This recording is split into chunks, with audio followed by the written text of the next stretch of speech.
सुनिए डॉक्टर श्याम सुंदर पराशर जी की यह अनमोल कथा। आज की इस चतुर्थ दिवसीय कथा के भाग 2 के अंतर्गत आप जानेंगे कि पारलौकिक शक्तियों को कैसे प्राप्त किया जा सकता है, क्या मानव अपने जीवन में उस परम शक्ति को प्राप्त कर सकता है।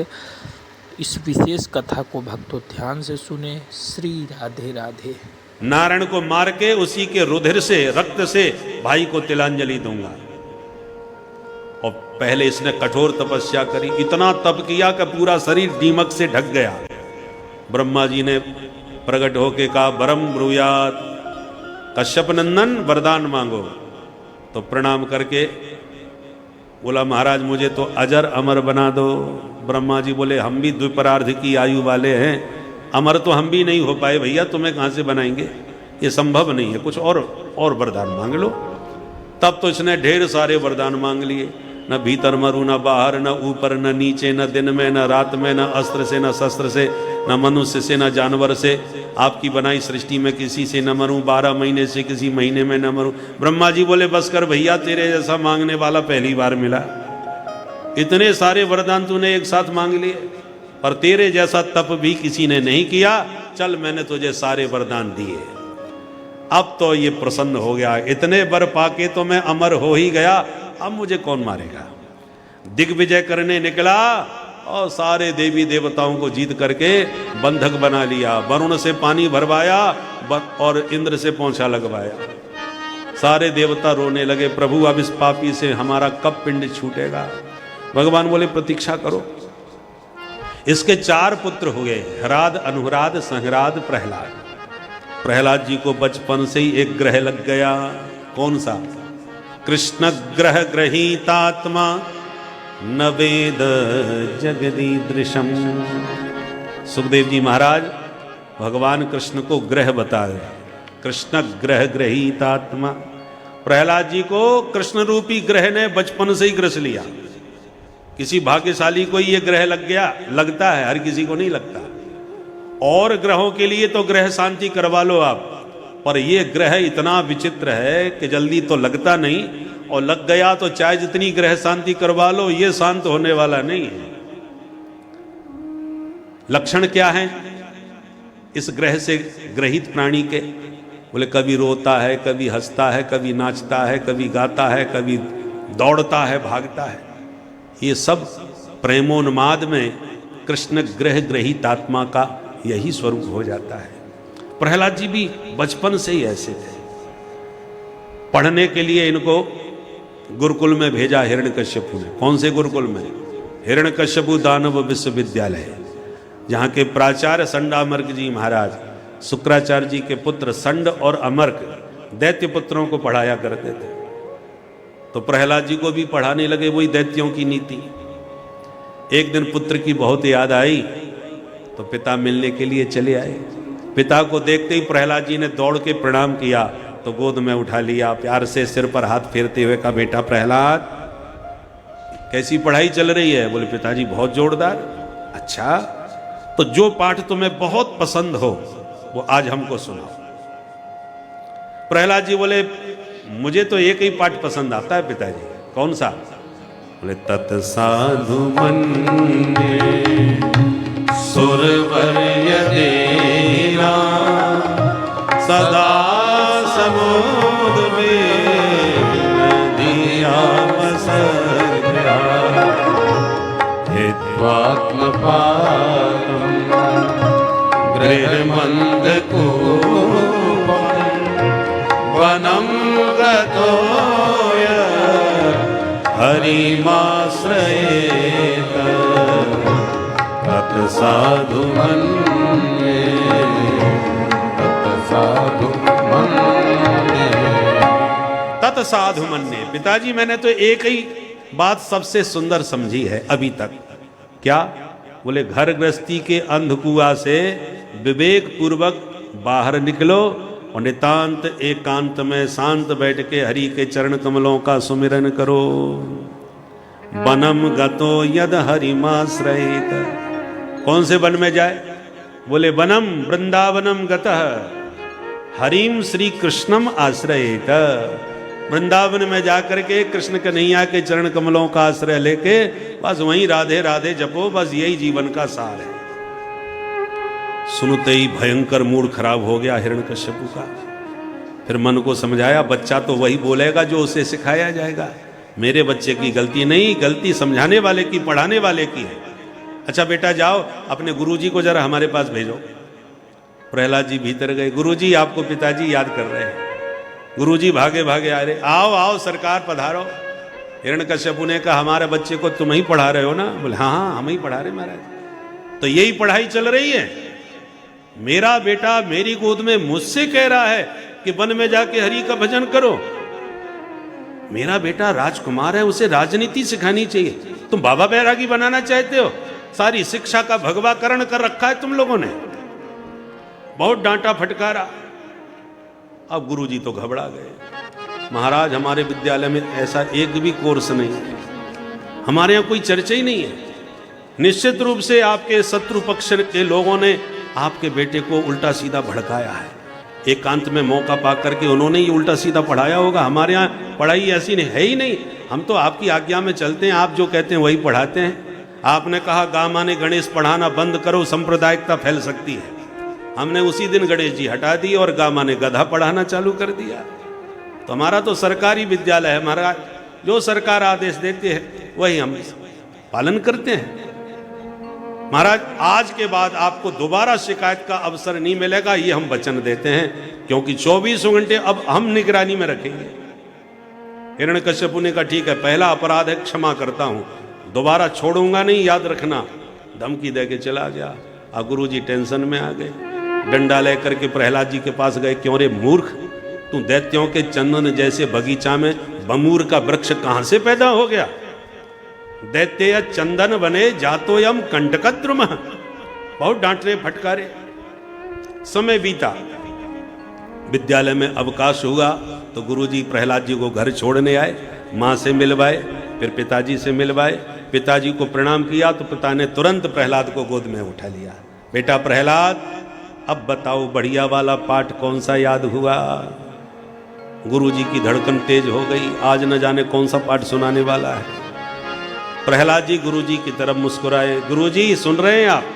पिताजी जब बढ़िया पाठ सुनना चाहते हैं तो मैं घटिया क्यों सुनाऊं? मैं बढ़िया ही सुनाऊंगा। पिताजी अब तो मैंने 9 पाठ याद कर लिए। अरे वाह बेटा, कौन कौन से जरा सुनाओ। तो नवधा भक्ति सुना बैठे। श्रवणम कीर्तनम विष्णु स्मरणम पाद सेवनम अर्चनम वंदनम दास्यम सख्यमात्म निवेदनम इति पुंसार्पिता विष्णु भक्तिश्चेन्नवलक्षणा क्रियते भगवत्यद्धा तन्मन्येधीतमुत्तमम्। तन्मन्ये अधीतमुत्तमम्, मैंने तो उत्तम यही अध्ययन माना है, ये नवदा भक्ति। और जो नवदा भक्ति का व्याख्यान किया, अब तो पागल हो गया क्रोध में। हिरण्यकश्यपु उठा के प्रहलाद को गोद से दूर फेंका और निकाल के तलवार गुरुजी की गर्दन पर धर दिया। दुष्ट ब्राह्मणों, मेरे बेटे को बर्बाद कर दिया तुम लोगों ने। पहले 1 पाठ सुनाया था, आज 9 पाठ सुना रहा है। इसका मतलब मेरे बच्चे को बिगाड़ने में पक्का तुम लोगों का हाथ है। अब गुरुजी थर थर कांपे, महाराज चाहे जिसकी सौगंध खवा लो, गंगा जल उठवा लो, हम गारंटी से कहते हैं ना हमने पढ़ाया ना किसी और ने पढ़ाया, आपका बेटा ही पढ़ा पढ़ाया आया है। न मत प्रणीतम न पर प्रणीतम सुतो बतते सतवेंद्र शत्रु नैसर्गिकीयम मतिरस्य राजन नियच्छ मन्युम कददास्ममान। नैसर्गिकीयम मति, विधाता ने इसकी बुद्धि ऐसी ही बना करके पैदा किया है, तो इसमें हम क्या कर सकते हैं सरकार? नियच्छ मन्युम, अपने क्रोध को त्यागो और शांत होकर के विचार करो, इसकी बुद्धि ऐसी है, बन कैसे गई? हिरण्यकश्यपु ने कहा अब मैं अच्छी तरह समझ गया, मेरा बेटा पूरी तरह से बर्बाद हो चुका है, अब यह सुधर नहीं सकता, क्योंकि इसमें भगवत भक्ति का भयानक रोग लग चुका है। और मैं जानता हूं ये रोग बहुत खतरनाक है। संक्रामक है, कोरोना की तरह फैलता है। एक भजन आनंदी सिद्ध संत कहीं जंगल में भी जा करके आसन जमा लें तो जितने लोग उससे जुड़ते जाते हैं सब उसी जैसे खड़तार मजीरा लेकर के हरि बोल करने लग जाते हैं। तो भगवत भक्ति का ये भयानक रोग अभी तो प्रहलाद को ही लगा है, इसका इलाज नहीं हुआ तो ये दूसरों में फैल सकता है, और रोगी ठीक ना होवे तो रोगी को ही ठिकाने लगा देना चाहिए। छिंद्यात तदंगम, ये भले ही मेरा पुत्र है और मेरा आदेश है इसी वक्त इसको मृत्यु के घाट उतार दिया जाए। आदेश मिलते ही असुर सब टूट पड़े और मारने के लिए प्रहलाद जी को पकड़ के ले गए और मारने के हजारों उपाय किए। पर्वतों से गिराया, पानी में डुबाया, होलिका ने जलाया, विषपान कराया, मारण मोहन करवाया, भोजन पर प्रतिबंध लगाया, हाथी के पैर के नीचे दबाया, फिर भी कुछ नहीं बिगाड़ पाया। तब मन में घबराया, संडामर्क जी ने आके पुनः समझाया कि महाराज बच्चा है, बदल जाएगा, थोड़ा समय हमें और दीजिए। ठीक है गुरुजी आप ही ले जाइए। प्रहलाद जी को पकड़ के फिर गुरुजी ले आए वापस। पर सूरदास कारी कामर पे चढ़े न दूजो रंग, श्याम रंग में रंगे हैं, इन पर अब कोई दूसरा रंग चढ़ने वाला तो था नहीं। एक दिन गुरुजी कहीं किसी काम से बाहर गए, विद्यार्थी खेलने निकल पड़े। प्रहलाद जी को अवसर मिला, सारे विद्यार्थी बुला लिए, आओ आओ एक नया खेल सिखाऊं। तो सारे विद्यार्थी आ गए। कौन सा नया खेल? बोले चलो आंख मिचौनी खेलते हैं। बोले ये तो पुराना खेल है। अच्छा बताओ तो ये खेल किसने प्रारंभ किया? बोले ये हमको नहीं मालूम भाई। प्रहलाद जी बोले तो मैं बताता हूं। जीवात्मा परमात्मा दोनों पक्के मित्र हैं। एक दिन बोले चलो आंख मिचौनी खेलते हैं। तो पहले कौन छुपेगा? जी वो बोले हम छुपेंगे, आप ढूंढिए। भगवान बोले जाओ छुप जाओ, किंतु जब मैं छुपूंगा तो तुम्हें भी ढूंढना पड़ेगा। बोले हाँ बिल्कुल ढूंढ लेंगे। तो महाप्रलय की दशा में समस्त जीव भगवान के ही उदर में समा गए, सब छुप गए। फिर भगवान ने ढूंढना चालू किया तो एक एक जीव को उसके पूर्व कर्मानुसार ढूंढ ढूंढ के जगत में जन्म दे दिया। और भगवान बोले हमने तुम सबको ढूंढ लिया, अब इसी जगत के कण कण में हम भी छुपे बैठे हैं, तुम हमको ढूंढ के बता दो। और जिस दिन जगत में छुपे उस जगन्नाथ को जो भी जीव जान लेगा, उसी दिन उसका जन्म मरण का खेल सदा सदा के लिए समाप्त हो जाएगा। और जब तक नहीं जाने तब तक जन्म मरण के चक्कर से बचने वाले नहीं हैं। वेद भगवान कहते हैं नान्यम पंथा विद्यते यनाय, उस परम तत्व को जाने बिना और कोई दूसरा रास्ता नहीं है मित्रों। इसलिए बचपन से ही जुट जाओ तो बुढ़ापे तक शायद जान जाओ। कौमार आचरेत प्राज्ञो धर्मान भागवतानिह, दुर्लभम मानुषम जन्म तदप्य ध्रुवमर्थदम। मनुष्य शरीर से ही आप उसे ढूंढ पाओगे, पर हम लोगों की मानसिकता होती है तो भगवत भजन करना ये तो बुढ़ों का काम है। अभी उम्र तो खेलने खाने की मौज मस्ती की है। 100 साल की उम्र भी मिल गई हो तो भी तुम्हारे पास फुर्सत नहीं है भगवत भजन की कोई भी। जिंदगी जब तक रहेगी फुर्सत न होगी काम से, कुछ समय ऐसा निकालो प्रेम कर लो प्रभु राम से। विद्यार्थी बोले प्रहलाद उसी विद्यालय में आप पढ़ रहे हो, उसी में हम पढ़ रहे हैं, बे गुरुजी तुम्हारे बे हमारे। पर गुरुजी ने तो ये बातें हमको कभी नहीं सिखाई, फिर तुम कहां से सीख गए भाई? प्रहलाद जी बोले जब मां के पेट में था तो देवर्षि नारद जी ने मेरी मां को ये सब बातें बताई, मां के पेट में मैंने भी समझ ली। विद्यार्थी बोले अच्छा तो तेरे असली गुरुजी नारद जी हैं? बोले हाँ। विद्यार्थी बोले इसका मतलब उस दिन गुरुजी ठीक ही कह रहे थे, ये पढ़ा पढ़ाया पैदा हुआ है। प्रहलाद तू मैया के पेट में ही पढ़ लिख के आ गया। तेरी बातें बड़ी प्यारी लगती हैं प्रहलाद, मन तो होता है हम भी तेरे साथ खूब कीर्तन गाएं, पर तेरे पिताजी का खतरनाक मुख जब याद आता है तो हिम्मत टूट जाती है हमारी। प्रहलाद जी बोले मित्रों जिन प्रभु ने मेरी रक्षा करी वो तुम्हारी रक्षा क्यों नहीं करेंगे? अरे प्रभु केवल मेरे घर के नहीं है, अमृतस्य पुत्राः वयम, हम सभी उसी की संतान है। कोई भी जीव हो, देवासुरो मनुष्यो वा यक्षो गंधर्व एव वा, भजन मुकुंद चरणम स्वस्तिमान स्याद यथा वयम। भगवान हम सबके हैं, जाति पात पूछे नहीं कोई, हरि को भजे सो हरि को होई। भगवान नहीं देखते तुम किस जाति बिरादरी के हो, भगवान तो ये देखते हैं तुम हमसे नाता क्या मानते हो, वही नाता तुम्हारे साथ निभाते हैं। विद्यार्थी बोले तो प्रहलाद अब जो होगा देखा जाएगा, आज तेरे साथ कीर्तन करते हैं और कुछ गड़बड़ हो जाए तो भैया तू संभाल भी लेना। प्रहलाद जी बोले चिंता मत करो। फिर क्या था, सब झूमने लगे, नाचने लगे और गाने लगे, राधा राधा कृष्ण राधा राधा राधा कृष्ण राधा राधा राधा कृष्ण राधा राधा राधा कृष्ण राधा। गोविंद गोविंद गोपाला मुरली मनोहर नंदलाला। गोविंद गोविंद गोपाला मुरली मनोहर नंदलाला। जय गोविंद गोविंद गोपाला मुरली मनोहर नंदलाला। गोविंद गोविंद गोपाला मुरली मनोहर नंदलाला। जय गोविंद गोविंद गोपाला मुरली मनोहर नंदलाला। जय गोविंद गोविंद गोपाला मुरली मनोहर नंदलाला। जय गोविंद गोविंद गोपाला मुरली मनोहर नंदलाला। जय गोविंद गोविंद गोपाला मुरली मनोहर नंदलाला। राधा राधा कृष्ण राधा राधा राधा कृष्ण राधा। जय जय राधा राधा कृष्ण राधा। जय जय राधा राधा कृष्ण राधा। सारे विद्यार्थी झूम रहे, नाच रहे हैं, गा रहे हैं। इतने में गुरुजी आ गए। गुरुजी ने कीर्तन सुना तो घबरा गए। महाराज ने कहीं कीर्तन सुन लिया तो सबसे पहले मेरी गर्दन उड़ा देंगे। गुरुजी भागे, सरकार गजब हो गया, क्या हुआ? बोले महाराज आपके बेटे की बीमारी फैल गई, चल के देख लो उसने विद्यालय की क्या हालत कर दी। सुनते ही कोपावेश चलत गात्रः पुत्रम हंतुम मनोदधे।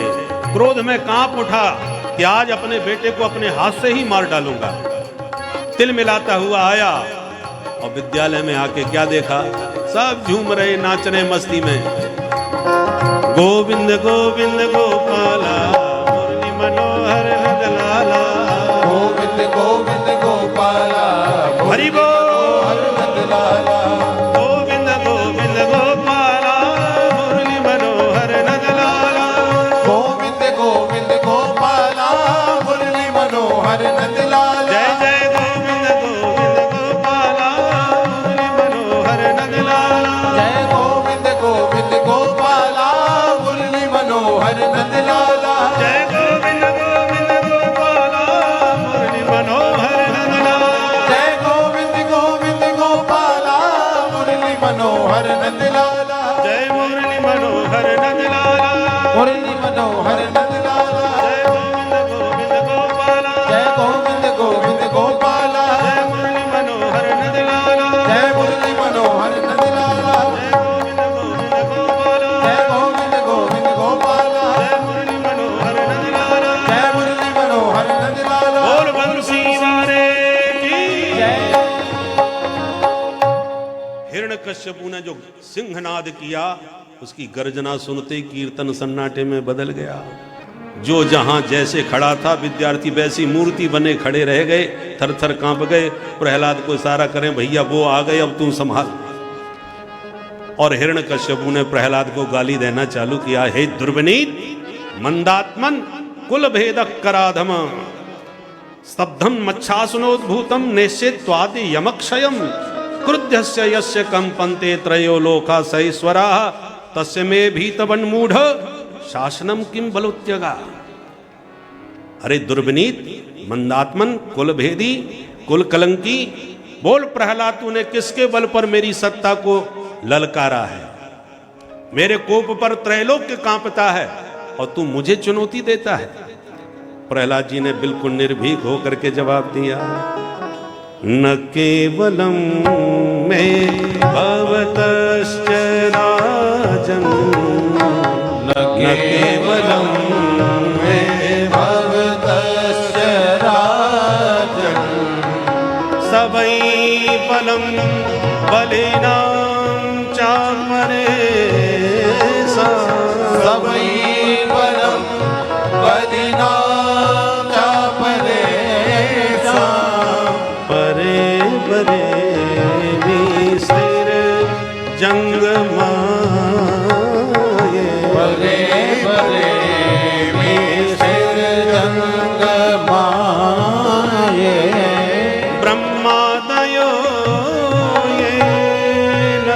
वशं प्रणीता ब्रह्मादयो येन वशं प्रणीता न केवलं मे भवतश्च राजन् न केवलं मे भवतश्च राजन् न केवलं मे भवतश्च राजन् न केवलं मे भवतश्च राजन् न केवलं मे भवत।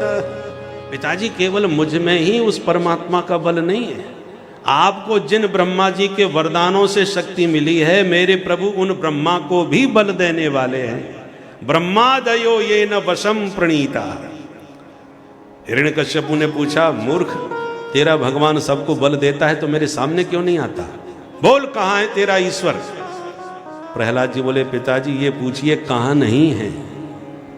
वेदादि शास्त्र बताते हैं वो सर्वत्र है। ईशावास्यमिदं सर्वम वासुदेव सर्वमिति सर्वम खलमिदं ब्रह्म सर्वम विष्णुमयम जगत हरि व्यापक सर्वत्र समाना। सब जगह है।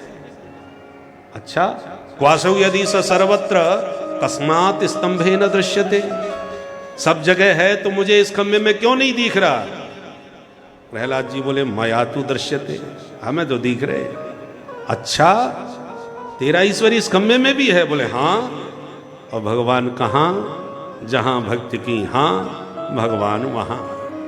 प्रहलाद जी ने पूरे विश्वास के साथ जब स्वीकृति में कहा कि हाँ है, क्रोध में भरे हिरण्यकश्यपु ने भयंकर प्रहार किया, खंबा विदीर्ण हो गया। और सत्यम विधातुम निज भृत्य भाषितम, अपने भक्त का वचन सत्य करने भगवान नरहरि नृसिंह रूप में प्रकट हो गए। वो नृसिंह भगवान की जय। गगड़ गड़गड़ानो खम्भ फाटो चरचरानो निकसो नर नाहर को रूप अति भयानक है। ककड़ कड़कड़ावे दसन जीव लप लपावे चितवत सरोज मानो अंग जात खानो है। नृसिंह भगवान ने इतनी भीषण गर्जना करी, दैत्य मूर्छित होकर के गिर पड़े गर्जना मात्र से। हिरण्यकश्यपु भी डर गया, इसका भगवान है तो खतरनाक, पर मैं क्यों डरूं, वरदान मेरी रक्षा में है। ढाल तलवार संभाल करके भगवान पर प्रहार किया। भगवान थोड़ी देर तक युद्ध का खेल खेलते रहे। जैसे देखा सूर्यास्त होने वाला है, पकड़ के जकड़ के गोदी में पटक के बीच देहरी में दबोच करके बैठ गए। सारे वरदानों को सत्य करते हुए, न भीतर है न बाहर, बीच देहरी में, न ऊपर है न नीचे, भगवान की गोदी में। न भगवान न नर है न सिंह है, नरसिंह के रूप में है। न भगवान ने अस्त्र और शस्त्र का प्रयोग किया, भगवान ने नखाग्र भाग से ही हिरण्यकश्यपु का उदर विदीर्ण कर दिया, आंतों को चीर के प्रभु ने बाहर निकाल लिया। वो नृसिंह भगवान की जय। भगवान का ये भयानक रूप देख करके देवता भी भयभीत हो गए। दूर से ही एक एक श्लोकों में दंडोत करके प्रणाम करके जाने लगे। अंत में सबने लक्ष्मी जी से कहा, माता जी आप ही इनके कोप को शांत कर सकती हैं। लक्ष्मी जी भी सुंदर स्वर्ण थाल में आरती सजा के आई, और भगवान ने जो दहाड़ लगाई तो थाली फेंके दैया मैया करती लक्ष्मी जी भाग गई। कहती हैं लक्ष्मी, अदृष्ट्वा श्रुत पूर्वत्वात्, मैंने ऐसा रूप न देखा न कभी सुना। अंत में सबने प्रहलाद जी से प्रार्थना करी।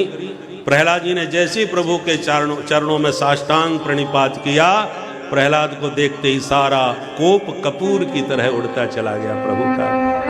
स्वपाद मूले पतितं तमर्भत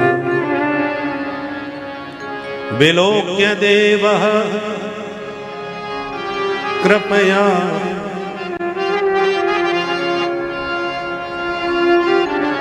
पादमूले पतितं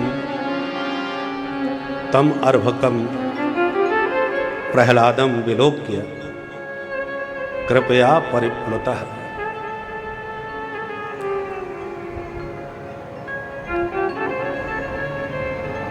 प्रहलाद जी को भगवान ने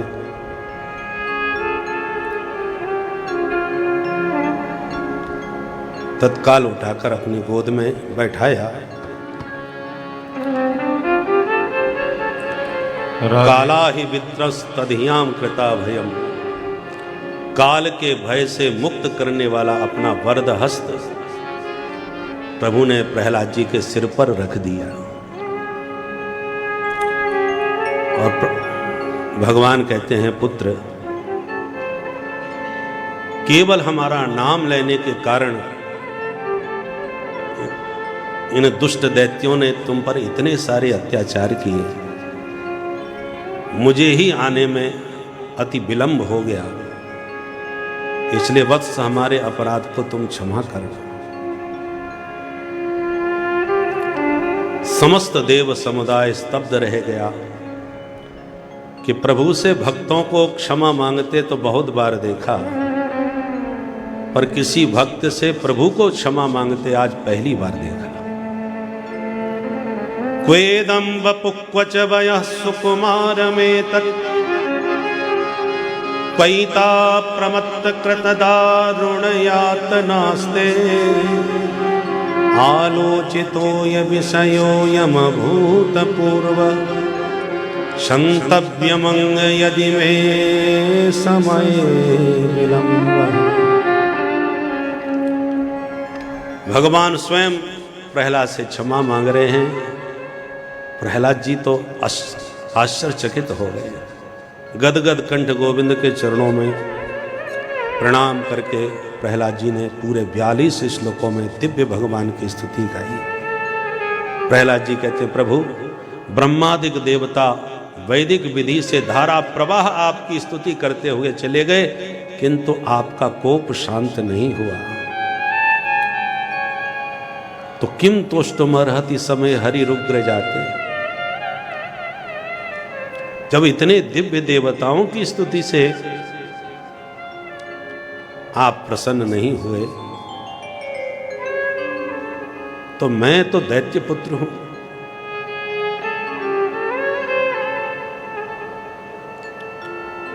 किन शब्दों से आपको मैं प्रसन्न कर सकता हूं। आज विश्वास हो गया, भक्त्या तुतोष भगवान गज यूथ पाया।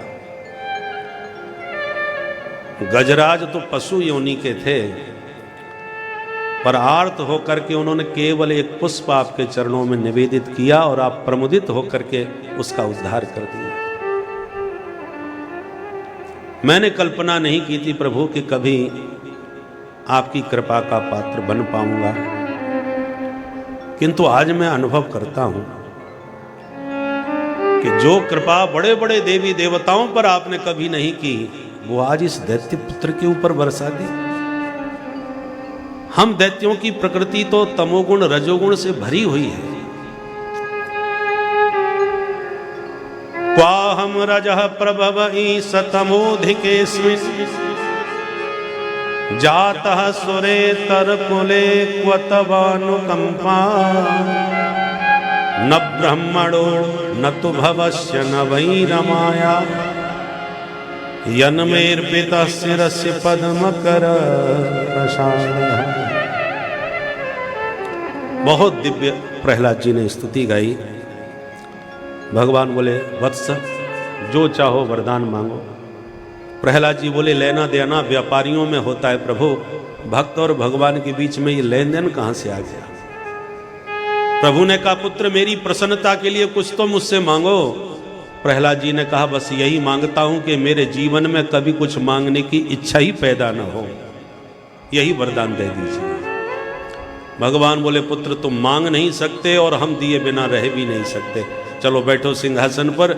और प्रहलाद जी को सिंहासन पर बैठाकर भगवान ने राज्य पद पर अभिषिक्त कर दिए और कहा, एक मनवंतर पर्यंत राज्य करो, उसके बाद पार्षद बन के सदा सर्वदा मेरे साथ रहो। बोलो भक्त वत्सल भगवान की जय। प्रहलाद जी ने कहा, प्रभु पद दिया है तो एक मेरी इच्छा वरदान की भी हो गई, मांग लूं। बोले, मांगो बेटा। बोले, यही मांगता हूं कि इस पद पर कल तक मेरे पूज्य पिता बैठ करके राज्य करते थे, अब मुझे बैठा दिया। बुरे भले जैसे भी सही, पर मेरे पिता थे। बस यही चाहता हूं कि उनकी सदगति हो, अधोगति न हो। भगवान ने गदगद होकर प्रहलाद को हृदय से लगा लिया और कहा, पुत्र, तुमने पुत्र नाम सार्थक कर दिया। पुन्नाम नरकात त्रायते इति पुत्र है। जो पूर्वजों को नरक से बचाए उसी को पुत्र कहते हैं। पुन्नामनो नरकात यस्मात् पितरम त्रायते सुतः तस्मात् पुत्र इति प्रोक्तः पितॄन यह पाति सर्वतः। पर बेटा, तुम जैसे भक्त जिस घर में जन्म लेते हैं उस परिवार की 21 पीढ़ियां तर जाती हैं। माता पिता की तो बात ही छोड़ दो। जाओ कुरुत्वम प्रेत कार्याणि, अपने पिता का अंतिम संस्कार करो। प्रहलाद जी प्रणाम करके चल दिए पिता का संस्कार करने के लिए। तत्क्षण ब्रह्मा जी प्रकट हो गए, प्रभु को प्रणाम करके बोले, प्रभु आपने बड़ी कृपा करी जो दुष्ट दैत्य को मार दिया। लोक संताप को सुरह, इसने मेरे से वरदान लिया और सबसे ज्यादा मुझी को परेशान किया। भगवान ने ब्रह्मा जी को डांट दिया। प्रभु कहते हैं, मैवम बरो सुराणाम ते प्रदेय पद्म संभव। ब्रह्मा जी को पद्म संभव करके कह करके संबोधन व्यंग है क्या? बोले, बाप का कुछ न कुछ संस्कार पुत्र में जरूर आता है। तुम पद्म कमल से पैदा हुए हो, कहीं अपने पिता कमल की जड़ता का संस्कार तुम्हारी बुद्धि में तो नहीं आ गया कि बिना सोचे समझे इस दुष्ट दैत्य को इतने ढेर सारे वरदान तुमने दे दिए? अहीनाम अमृतम यथा, सर्पों को अमृत पिलाने का काम कर रहे हो। जिनकी प्रकृति ही क्रूरता से भरी है, ऐसे क्रूर प्रकृति वाले प्राणियों को तुम शक्तिशाली और बना करके वरदानों से और शक्ति संपन्न कर रहे हो। जिनका स्वभाव ही मार काट का बना हुआ है, हिंसक प्रकृति के हैं, तुम उनको इतना सारा बजट दे करके और शक्तिशाली बना करके देश में और तांडव मचाना चाहते हो? खबरदार! भगवान ने ऐसी डांट लगाई कि ब्रह्मा जी ने तुरंत कान पकड़ लिए। प्रभु, ऐसी भूल दोबारा नहीं होगी। सुखदेव जी कहते हैं, परीक्षित तुम ही विचार करो, कौन कहेगा कि भगवान पक्षपाती है? दैत्य कुल में उत्पन्न होने पर भी प्रहलाद पर जो कृपा करी वो आज तक किसी देवता को प्राप्त नहीं हो सकी। भक्त शिरोमणि भय प्रहलाद, भक्तों में अग्रणी हैं। बोल भक्त वत्सल भगवान की जय।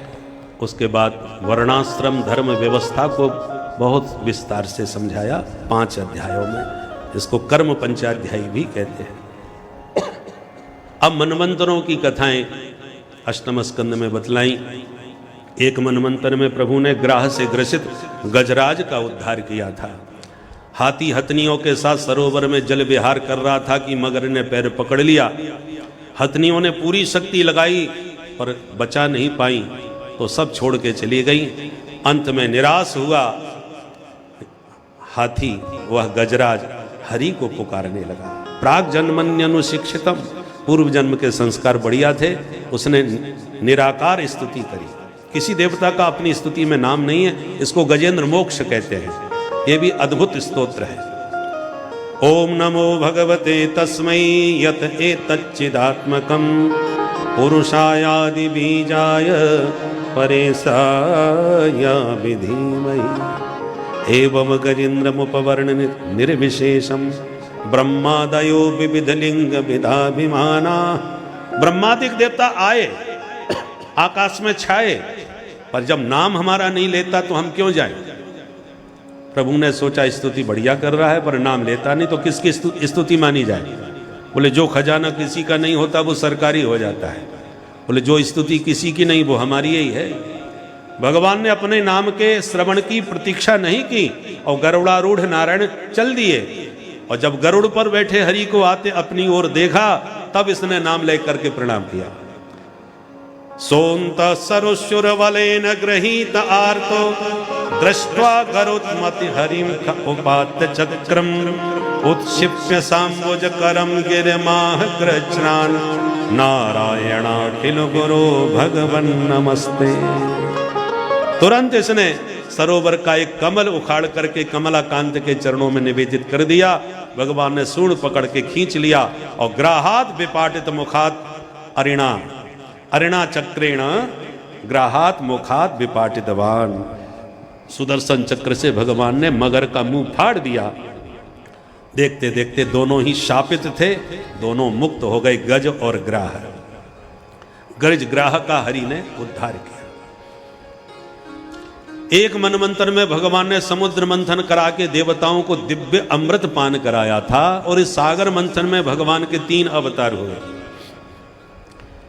एक बार देवता और दैत्य दोनों ही एक ही बाप के बेटा हैं, कश्यप जी की संतान, केवल माताएं अलग हैं, दिति और अदिति।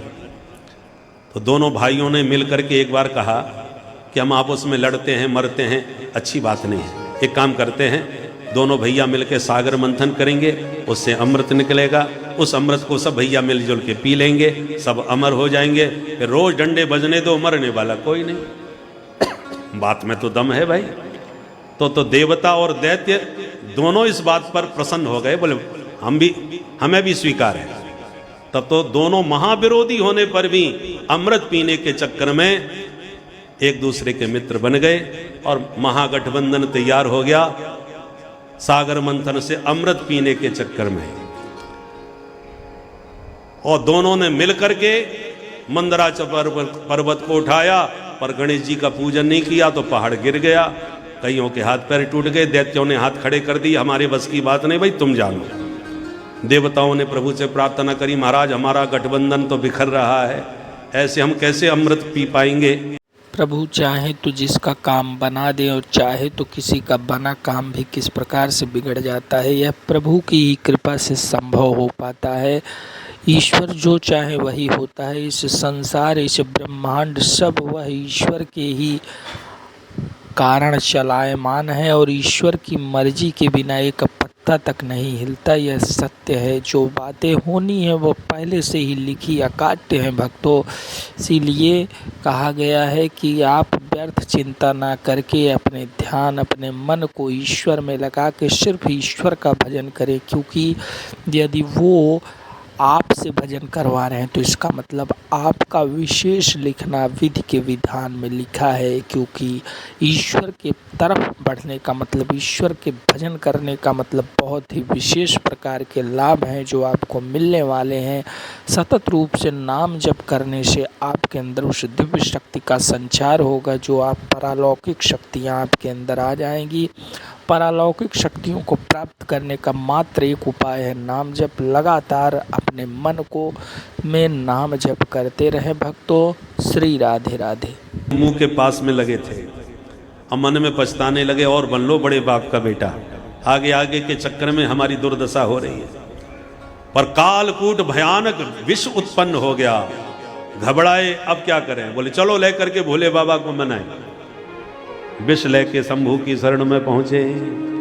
देव देव महादेव भूतात्मन भूत भावन त्राहि नः शरणापन्नान त्रैलोक्य दहनाद विषाद।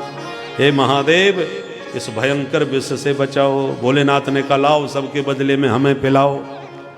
ततः करतली कृत्य व्यापी हालाहलम विषम अभक्षयन महादेव कृपया भूत भावना। भोलेनाथ ने राम नाम के प्रभाव से संपूर्ण विष अपने कंठ में स्थापित कर लिया, न तो भीतर ही उतारा न बाहर निकाला, और कंठ बाबा का नीला पड़ गया। तो भोले बाबा का नाम भी वो नीलकंठ महादेव की जय। यच्चकार गले नीलम तच्च साधोर विभूषणम। भोले बाबा कर्पूर गौरम है, कपूर की तरह गोरे, और कंठ हो गया नीला, तो ऐसा लगता है जैसे नीलमणि महादेव ने कंठ में धारण की हो। सबने महादेव की जय जयकार करी। पुनः मंथन प्रारंभ किया तो हविर्धानी तत्व भवत, कामधेनु गाय निकली जो ऋषियों को दान कर दी। उच्चैश्रवा घोड़ा निकला तो बलि ने लिया, ऐरावत हाथी निकला तो इंद्र ने लिया, कौस्तुभ मणि निकली तो भगवान ने अपने कंठ में धारण की। रंभादिक अप्सराएं कल्प वृक्ष आदि निकले, स्वर्ग में भेज दिए। अब की बार मंथन करते भगवती महालक्ष्मी प्रकट हो गई। वो लक्ष्मी मैया की जय। लक्ष्मी जी ने स्वयंवर में सबको देखा, पर सब में कोई न कोई कमी पाई। नूनम तपो यस्य मन्यु निर्जयः दुर्वासा जी को देख करके बोली कि तपस्वी बहुत हैं पर नाक पे गुस्सा रखी रहती है, क्रोधी बाबा है। भोले बाबा को देखा, बोले यत्रो भयम कुत्र च सौप्य मंगल। ये भोले भाले भी हैं और प्रभावशाली भी हैं, पर वेशभूषा इनकी ठीक नहीं है, चिता भस्म लगा के घूमते हैं, मामला जमेगा नहीं। सबको फैल कर दिया लक्ष्मी जी ने, सब में कमी निकाली, पर एकांत में अलग थलग शांत बैठे थे भगवान शांताकारम भुजग शयनम। श्री हरि नारायण को देखा तो खुश हो गई, ये बड़े प्यारे हैं। मंगलम भगवान विष्णु मंगलम गर्वध्वजा, मंगल ही मंगल है, और थोड़ी सी कमी इनमें भी है। इनमें क्या कमी मिल गई? बोले सुमंगल कश्चन कांक्षते हिमाम। सुंदर तो बहुत हैं, मंगल रूप हैं, पर माम न आकांक्षते। और लोग जैसे टुकुर टुकुर मेरा मुंह देख रहे हैं, मुझे पाने के लिए ललचा रहे हैं, और इनके सामने कब से माला लिए खड़ी हूं, एक बार मेरा मुंह तक नहीं देखा, हमारी तरफ देख भी नहीं रहे। पर कोई बात नहीं, ये दूषण नहीं, ये भूषण ही है। अंत में वरमाला नारायण के कंठ में ही पधरारी। वो लक्ष्मी नारायण भगवान की जय।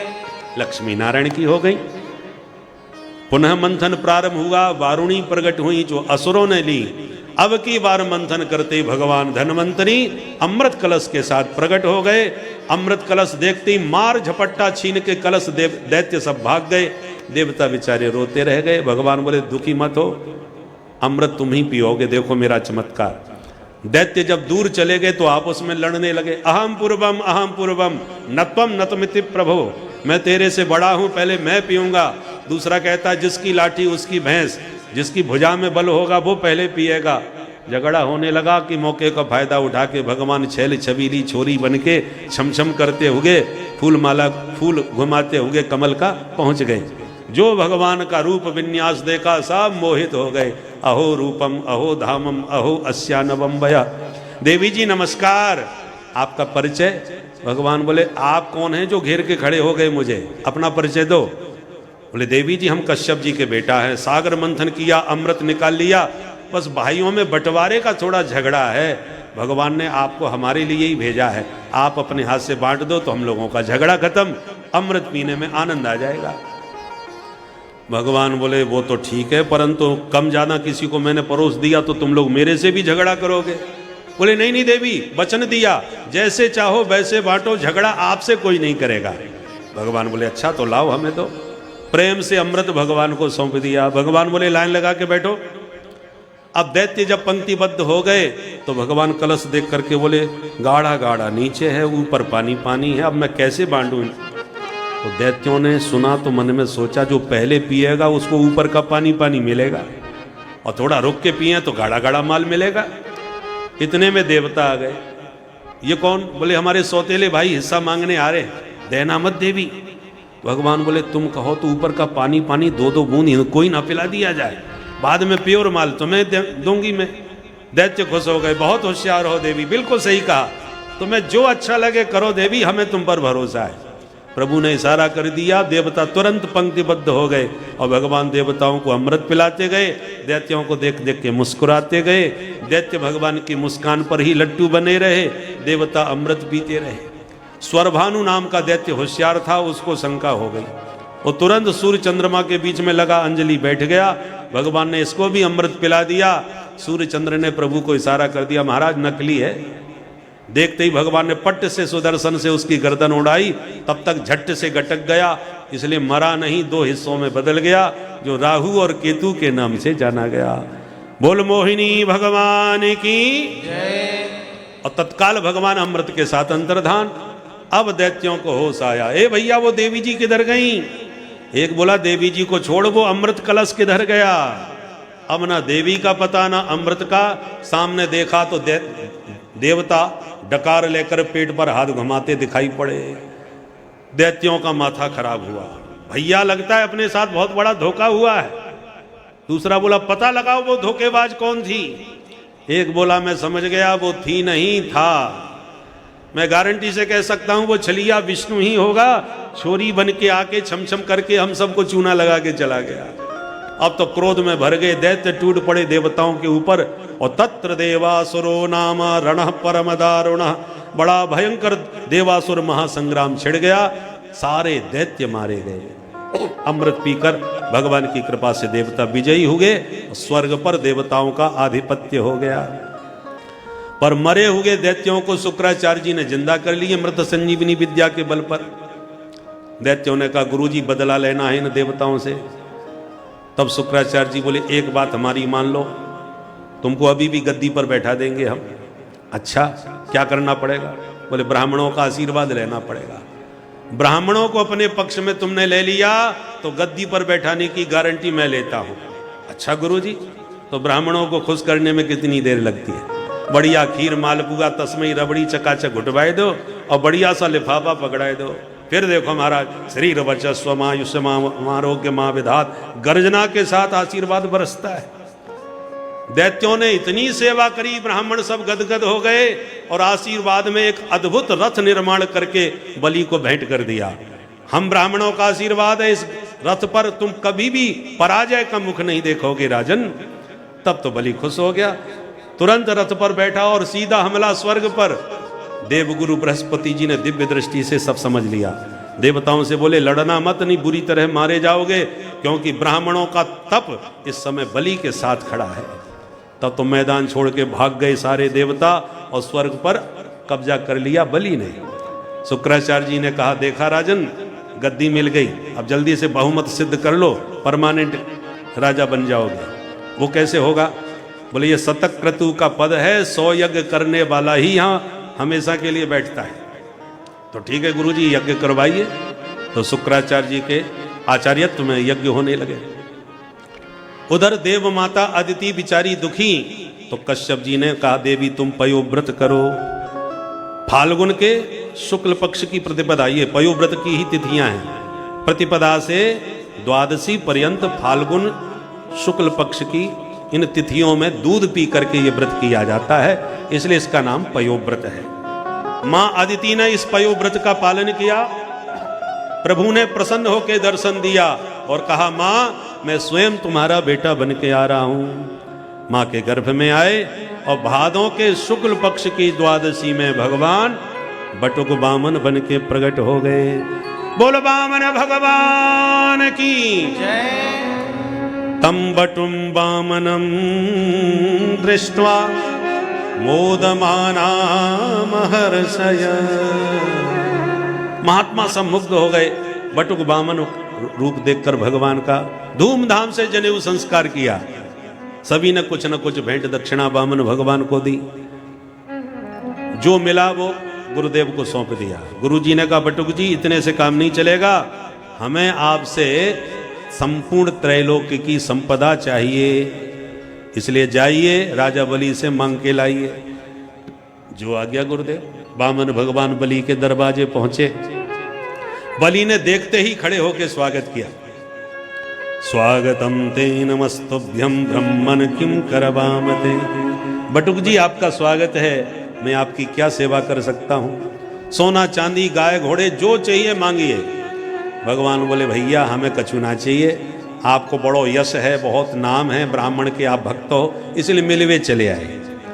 और हम जान गए कि आप दिए बिना हमें छोड़ोगे नहीं, इसलिए तुम्हारा मान रखने के लिए मांग रहा हूं, अन्यथा मैंने जीवन में आज तक किसी से कुछ मांगा नहीं। तो क्या चाहते हैं? बोले पदानी त्रीण दैत्येंद्र सम्मतानि पदा मम। मेरे इन पैरों से केवल 3 पग भूमि नाप करके दे दो।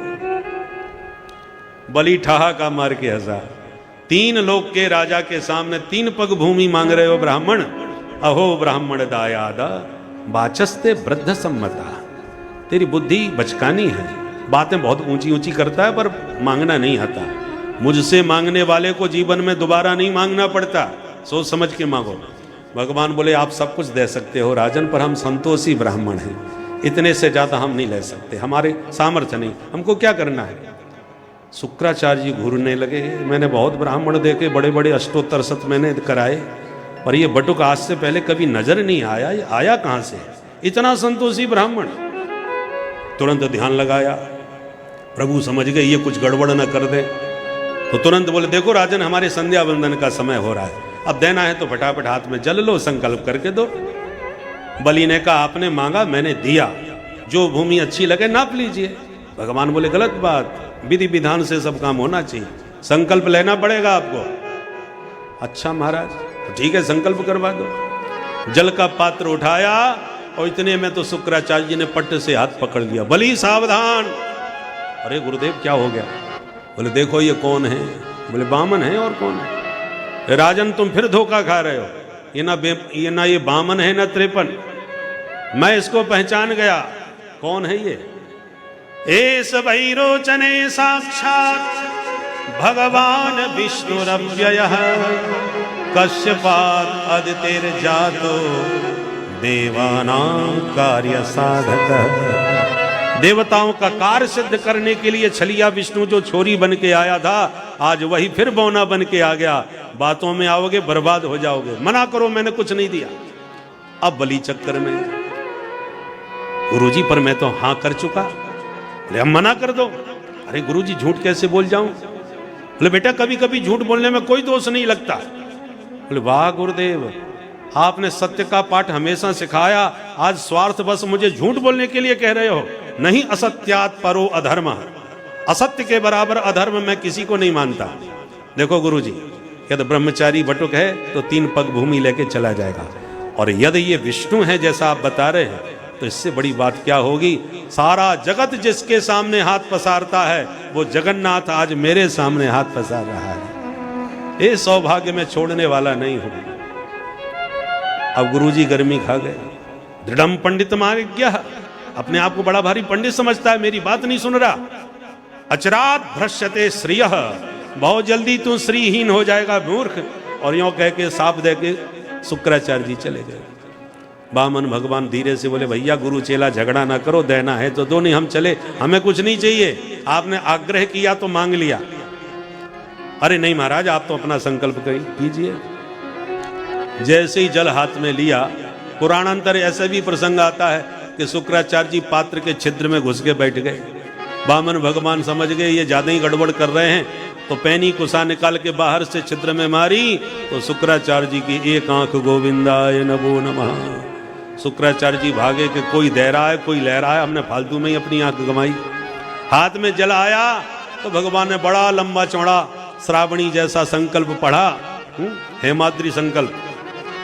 और जैसे ही संकल्पित जल को छुड़वाया कि भगवान ने तत्काल अपना विराट रूप दिखाया। बोल विराट भगवान की जय। एक पग में नीचे के लोग, दूसरे पग में ऊपर के नाप डाले। पूरा ब्रह्मांड 2 पग में नाप लिया। बलि तीसरा पग कहाँ रखूं?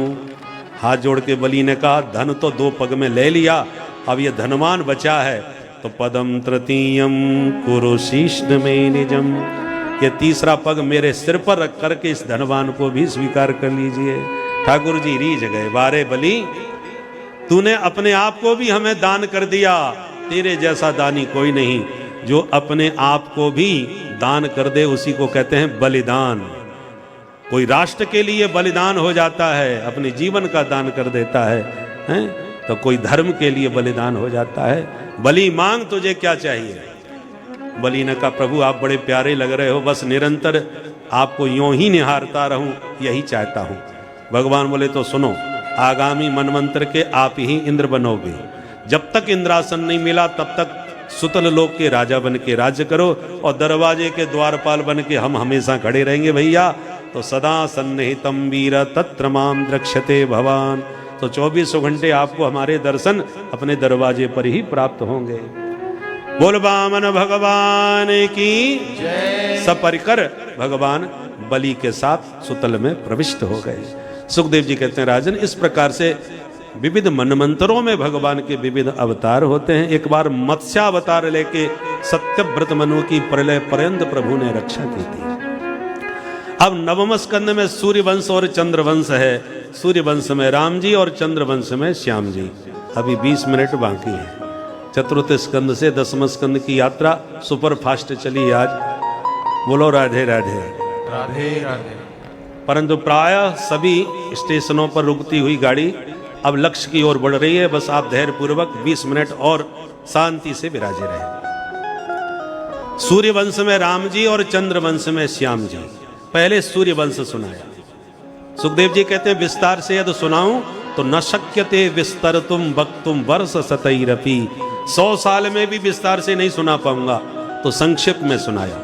श्रीमन नारायण के नाभि कमल से ब्रह्मा, ब्रह्मा के बेटा मरीचि, मरीचि के कश्यप, कश्यप के विवस्वान, विवस्वान के श्राद्ध देव मनु, जिनकी श्रद्धा नाम की पत्नी से एक बिटिया हुई, नाम रखा इला देवी। पर राजा ने कहा मुझे बेटी नहीं बेटा चाहिए, तो फिर गुरुजी ने उस बिटिया को ही बेटा बना दिया और नाम बदल के रख दिया सुद्युम्न। पहले इन सब कथाओं को सुनकर के लोग कहते पुराणों में गप्पें लिखी हैं, बिटिया को बेटा बना दिया, ये कैसे हो सकता है। पर आज ये विज्ञान के युग में वैज्ञानिक भी ये सब चमत्कार करके दिखाने लगे, तब हम लोगों की बुद्धि में बात आती है कि अरे इसका मतलब हमारे ऋषि मुनियों के पास सारा ज्ञान विज्ञान पहले से विद्यमान था। बाद में मनु महाराज के फिर 10 बेटा हो गए, इक्ष्वाकु, नृग, सरयाति, प्रसद, नवग, कवि। इन्हीं 10 पुत्रों से सूर्य वंश का विस्तार हुआ। सरयाति नाम का जो बेटा था, उसकी बेटी सुकन्या ने गलती से चवन मुनि के नेत्र फोड़ दिए, तो चवन मुनि से ही उसका विवाह करा दिया।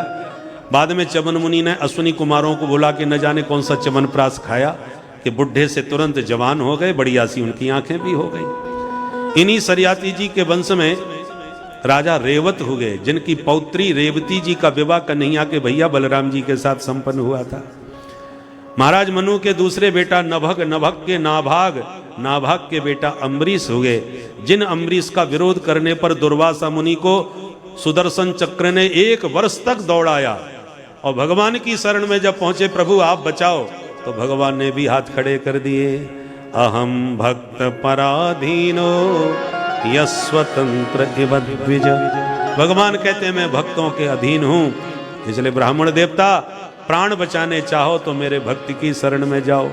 1 वर्ष के बाद अम्बरीश के चरणों में आके गिरे दुर्वासा जी, तब अम्बरीश ने सुदर्शन को प्रणाम करके शांत किया और दुर्वासा जी के प्राण बचे। दुर्वासा जी को कान पकड़ के कहना पड़ा, अहो अनंत दासानाम महत्वम दृष्ट मध्य में। हे प्रभु आपके दासों का महत्व आज हम भली भांति जान गए। ऐसे थे श्री अम्बरीश महाराज। इन्हीं के वंश में राजा युवनाश्व हो गए। युवनाश्व के कोई संतान नहीं हुई, तो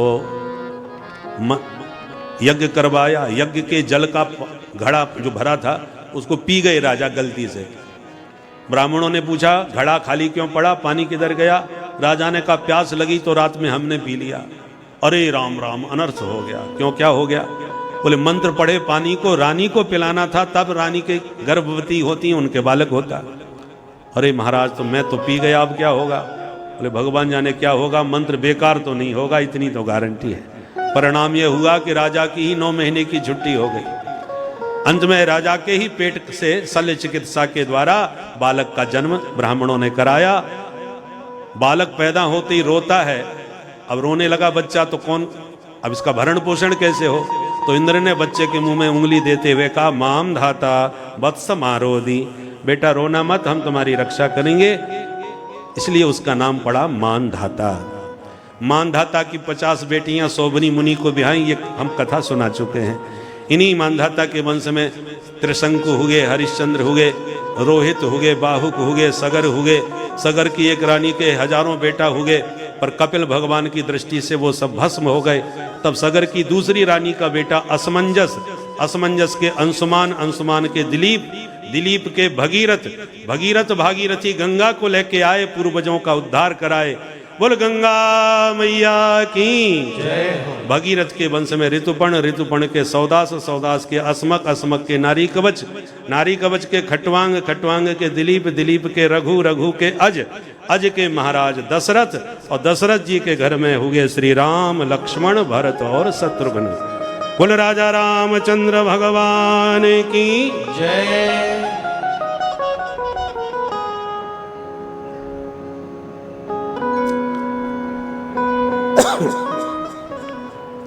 अब राम जी का प्राकट्य हुआ है, तो 2 मिनट के लिए हम पहले अवध का दर्शन कर लें।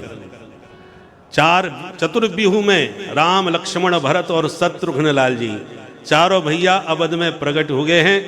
तो चल करके 2 मिनट अवध के दर्शन करें, उसके बाद में हम लोग नंद भवन की ओर चलें। अरे प्रगटे हैं चारों भैया अवध में बाजे बधैया। प्रगटे हैं चारों भैया अवध में बाजे बधैया। प्रगटे हैं चारों भैया अवध में बाजे बधैया। प्रगटे हैं चारों भैया अवध में बाजे बधैया। बाजे बधैया बाजे बधैया। बाजे बधैया बाजे बधैया। बाजे बधैया बाजे बधैया।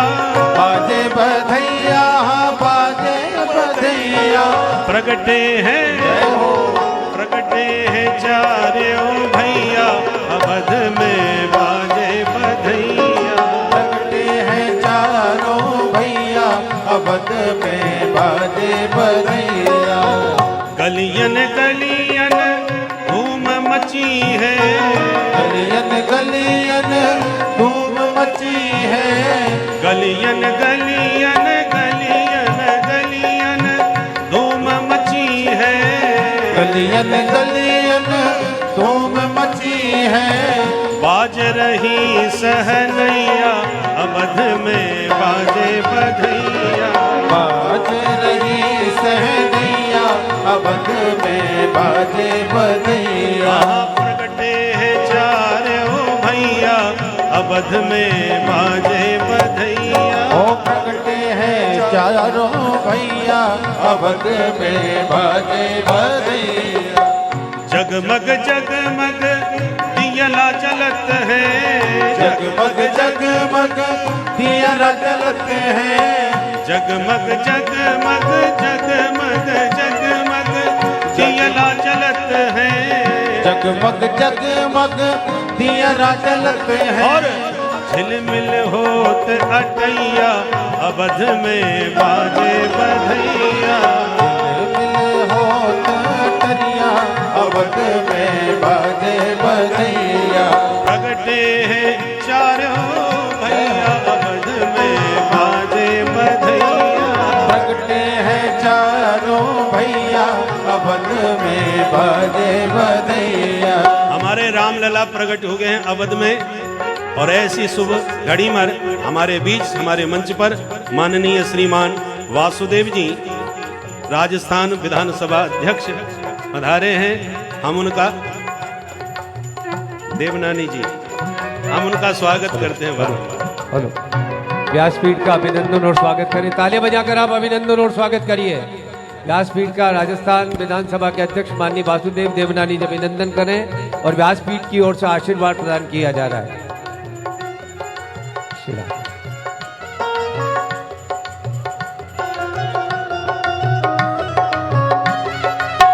हमारे महामंडलेश्वर हंसराम जी महाराज का भी अभिनंदन कर आशीर्वाद ले रहे हैं और महाराज श्री साल दुपट्टा उठाकर माला धारण कराकर आशीर्वाद प्रदान कर राजस्थान विधानसभा के माननीय अध्यक्ष श्रीमान वासुदेव जी देवनानी साहब का।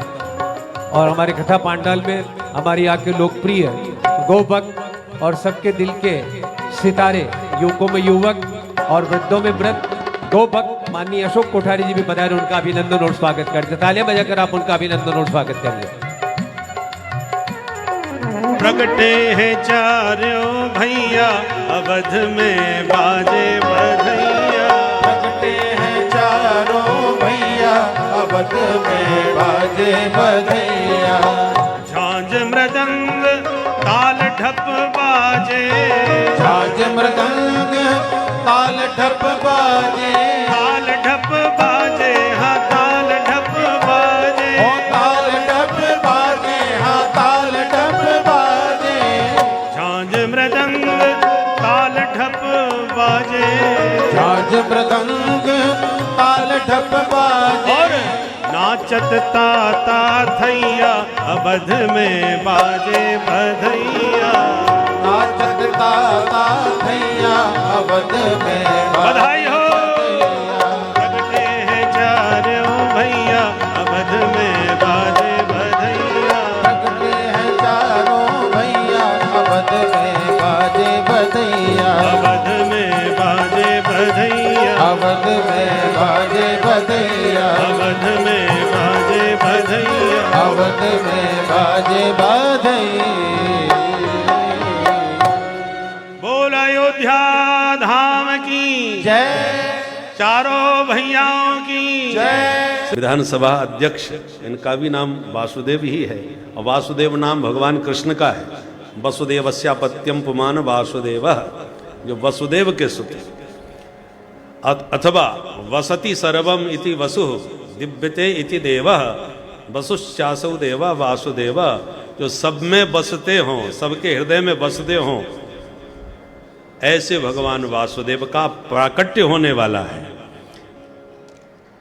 तो पहले राम जी की देखो, रामचरित्र परम पवित्र और कृष्ण चरित्र महाविचित्र। तो पहले पवित्र राम जी का स्मरण करने के बाद ही विचित्र कृष्ण कथा समझ में आ सकती है। इसलिए एक श्लोक में राम कथा का स्मरण कर लेते हैं।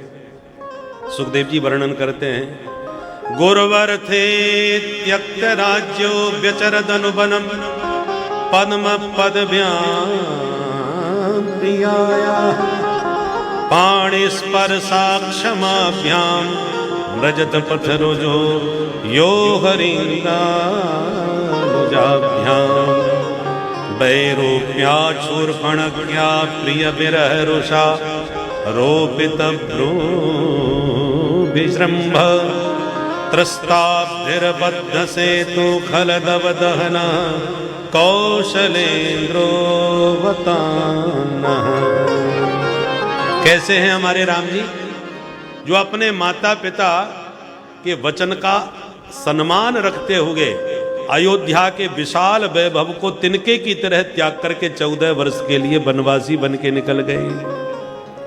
गुरुवर थे त्यक्त राज्य व्यचरद अनुवनम, जिन प्रभु के श्री चरणों का स्पर्श करने में जानकी जी भी भयभीत होती थीं, उन्हीं सुकुमार पाद पद्मों से प्रभु दंडकारण्य के कंटकाकीर्ण पथ पर निरावरण चरणों से विचरण करते हुए 14 वर्ष विहार किए, चित्रकूट में वास किए।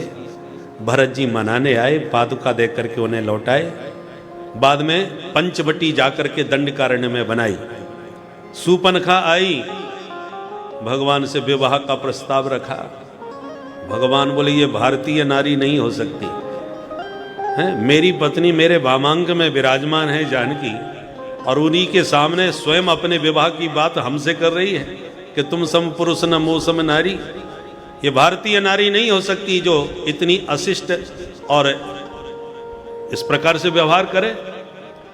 भगवान ने कहा देवी जी एक काम करो, तुम मेरे छोटे भैया के पास जाओ, मैं थोड़ा सांवला हूं, वो थोड़े गोरे हैं, विवाह उसी से करना चाहिए जिसमें पूरा मन लगे।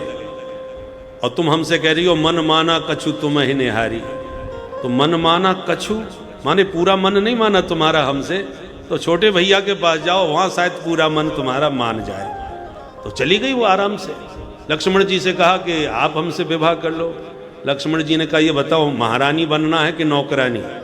बोले मैं महारानी बनूंगी, नौकरानी क्यों बनूंगी? तो बोले हम तो नौकर हैं, हमसे विवाह करके तुम्हें भी नौकरानी बनना पड़ेगा। वो मालिक हैं, उनसे विवाह करोगी तो महारानी बनोगी। अच्छा, तो लक्ष्मण जी को फैल कर दिया। फिर आ गई राम जी के पास।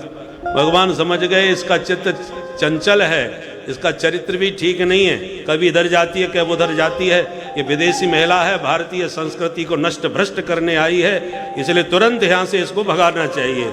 लक्ष्मण जी को इशारा कर दिया तो लक्ष्मण जी ने 1 मिनट में नाक कान साफ करके भगा दिया। भैया के पास गई रोती रोती तो खरदूषण आया, उसको भी भगवान ने परलोक पहुंचाया। तो बड़े भैया के पास गई जो दशानन 10 मुख वाला था, वो समझ गया कि यह सामान्य वीर नहीं हो सकता। भारत में अब ऐसे महावीर का जन्म हो चुका है कि अब हम विदेशी ताकतें वहां पर सफल नहीं हो सकती, क्योंकि निश्चित रूप से खरदूषण को मारने वाला सामान्य पुरुष तो नहीं होगा। खरदूषण मोहि संबोल बनता चिन्ह को मारे बिनु भगवंता। तो छद्म वेश में साधु बन के आया और किशोरी जी का हरण करके ले गया। राम जी ने बहुत विलाप किया कि जानकी ने मुझसे सोने का मृग मांगा, पर वो मैं दे नहीं पाया, क्योंकि जो मांगा वो डुप्लीकेट। हनुमंत लाल जी महाराज के शरीर का तेज नाम जप करने से इतना बढ़ गया था तो कि स्वर्ण की तरह चमकता था दूर से। यह नाम जप की ही महिमा है जिससे एक साधारण व्यक्ति भी परम पद को प्राप्त कर सकता है। उल्टा नाम जपई हरिनामा वाल्मीकि भय ब्रह्म समाना। एक ब्रह्म के समान, मतलब आप समझ सकते हैं कि किस प्रकार की शक्तियों का अंदर संचार होता है यदि आप नाम जप करते रहते हैं। इसीलिए लगातार अभी से उठ जाइए और नाम जप प्रारंभ कीजिए, करते रहिए जब तक आप जागृत अवस्था में हैं। मन को इधर उधर भटकने मत दीजिए, नाम जप करते रहिए। कुछ समय, कुछ महीने बीतते ही आपके शरीर में उसका ऐसा इफेक्ट, इतना अंतर आएगा कि आपको हर बाधा एक कागज की नाव के समान प्रतीत होगी, एक छोटे तृण के समान प्रतीत होगी जिसको आप सरलतापूर्वक ढांक सकते हैं, उस पार जा सकते हैं। तो यह नाम जप की महिमा है। एक बार आप इसका स्वाद अवश्य चखें। अगर आप यहाँ तक कथा सुन रहे हैं तो इसका मतलब प्रभु की आपके ऊपर विशेष कृपा है, इसलिए आप लोग नाम जप अवश्य करें भक्तों। श्री राधे राधे।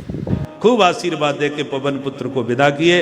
राम जी को समाचार मिला जानकी जी का, तो त्रस्ताभ्यर्बद्ध सेतु, सागर पर सेतु बंधन किया और लंका में प्रवेश करके खल दव दहन, दुष्ट दैत्यों का दहन करते हुए, राक्षसों का सर्वनाश करते हुए अंत में अपनी शरण में आए विभीषण को ही लंकाधिपति बना करके जानकी जी को प्राप्त करके पुष्पकारूढ़ राम जी 14 वर्ष के बाद पुनः अयोध्या के अवधेश बने। ऐसे राजा रामचंद्र जी के पाद पद्मों में बारंबार प्रणाम। बोल राजा रामचंद्र भगवान की जय। अब चलिए कृष्ण कन्हैया के प्राकट्य हेतु मथुरापुरी की ओर। अथातः श्रूयताम राजन वंशः सोमस्य पावन। अब सोम वंश श्रवण करें। श्रीमन नारायण के नाभि कमल से ब्रह्मा, ब्रह्मा के बेटा अत्रि, अत्रि के बेटा चंद्रमा, चंद्रमा के बेटा बुध, बुध के बेटा पुरुरवा, इनका दूसरा नाम था ऐल। इन्होंने स्वर्ग की अप्सरा उर्वशी से विवाह किया, उससे 6 पुत्रों को जन्म दिया, आयु, श्रुतायु, सत्यायु, रय, जय और विजय। इन्हीं के वंश में आगे चल के राजा नहुस हुए। नहुस के भी 6 बेटा हुए, यति, ययाति, संयाति, आयति, वियति और कृति। उनमें जो ययाति थे इनके 2 विवाह हुए, देवयानी और शर्मिष्ठा से। दोनों रानियों से 5 बेटा हुए, यदु, तुर्वसु, दुर्हयु, अनु और पुरु। उनमें सबसे छोटे पुरु नाम के जो पुत्र था उसने अपने पिता को अपनी जवानी दे दी और पिताजी का बुढ़ापा स्वयं ले लिया। इसलिए पिता ने प्रसन्न होकर के पुरु को ही सम्राट बना दिया। इसी पुरु वंश में आगे चल के राजा दुष्यंत हुए, जिनका प्रतापी पुत्र भरत हुआ, जिस भरत वंश में पांडवों का जन्म हुआ। और प्रहलाद, श्री परीक्षित, तुम भी उसी पवित्र भरत वंश में जन्म लिए हो। इसलिए भगवान अर्जुन को गीता में भारत कह के संबोधन करते थे। ग्लानिर्भवति भारत, ये भारत संबोधन अर्जुन को इसलिए करते थे क्योंकि ये भरत वंशी सब राजा हैं। अब ये तो रही पुरु वंश की बात। पुरु के सबसे बड़े भैया यदु, उनसे यादव वंश चला, जिस यदुवंश में महाराज अजमीड हुए, देवमीड हुए, सूरसेन हुए, आनक दुंदुभी हुए। आनक दुंदुभी ही बड़े होकर के वसुदेव के नाम से जाने गए। वसुदेव जी की पत्नी देवकी से 8 बेटा और 1 बिटिया भई। उसमें जो देवकी के 8वें पुत्र हैं वे हमारे कृष्ण कन्हैया वासुदेव कृष्ण हैं। और